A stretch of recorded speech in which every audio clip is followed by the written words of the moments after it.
आज हम पढ़ेंगे, नमस्ते बच्चों, आज हम पढ़ेंगे गुणनखंड। कल अपन ने पढ़ा था गुणज, आज पढ़ेंगे गुणनखंड।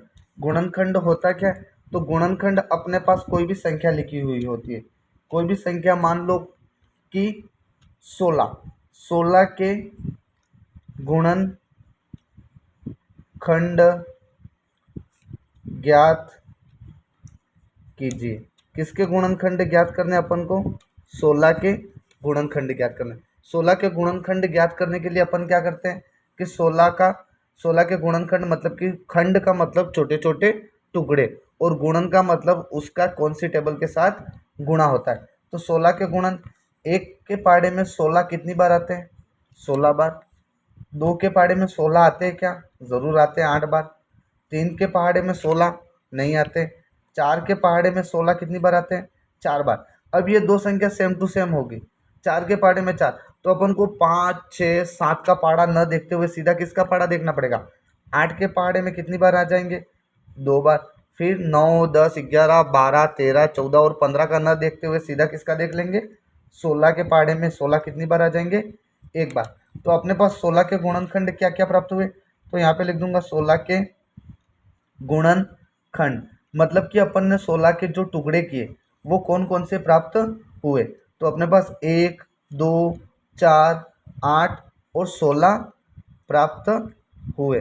यानी कि 16 के गुणनखंड अपने पास 1, 2, 4, 5 और 1, 2, 4, 8 और 16 प्राप्त हुए। मतलब कि टोटल कितने गुणनखंड प्राप्त हुए? 5। कितने प्राप्त हुए? 5।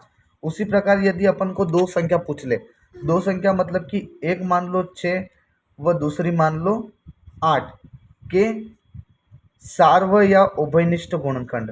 सार्व या उभयनिष्ठ गुणनखंड मतलब कि क्या होता है कि 16 व 6 व 8 के सार्व या उभयनिष्ठ गुणनखंड प्राप्त करने के लिए अपन को क्या करना पड़ेगा?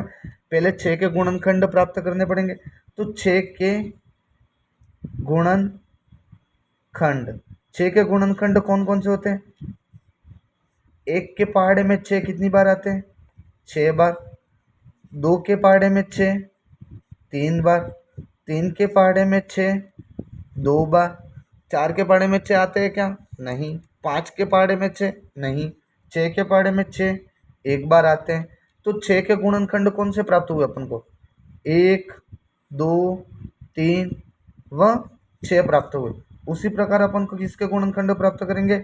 8 के गुणनखंड। अब 8 के गुणनखंड प्राप्त करने के लिए अपन को क्या करना पड़ेगा? उसमें भी उसके छोटे छोटे टुकड़े करने पड़ेंगे। यानी कि 1 की टेबल में 8 कितनी बार आते हैं? 8 बार। 2 की टेबल में 8 कितनी बार आते हैं? 4 बार। 3 की टेबल में 8 कितनी बार आते हैं? 3 की टेबल में 8 आते हैं क्या? नहीं। 4 की टेबल में 8 कितनी बार आते हैं? 2 बार। किसकी टेबल में? 4 की टेबल में 8 2 बार आते हैं। और फिर किसकी टेबल में आएंगे? सीधे 8 की टेबल में एक बार कितने आ जाएंगे? 8। यानी कि 8 के गुणनखंड कौन कौन से प्राप्त हुए अपने पास? 1, 2, 4 व 8। अब अपन को क्या पूछा था क्वेश्चन में? 6 व 8 के सार्व या उभयनिष्ठ गुणनखंड ज्ञात कीजिए। तो अब अपन को क्या करना है?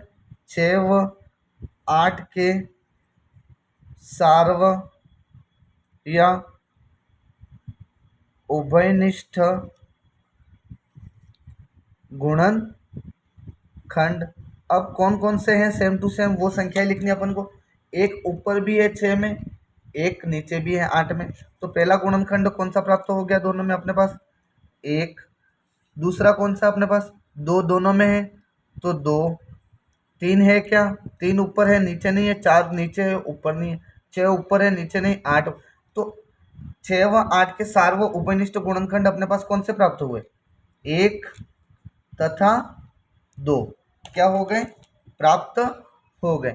इसी के साथ आपको वीडियो अच्छा लगा हो, समझ में आया हो, तो इस वीडियो को लाइक, शेयर एंड कमेंट ज़रूर करें। धन्यवाद।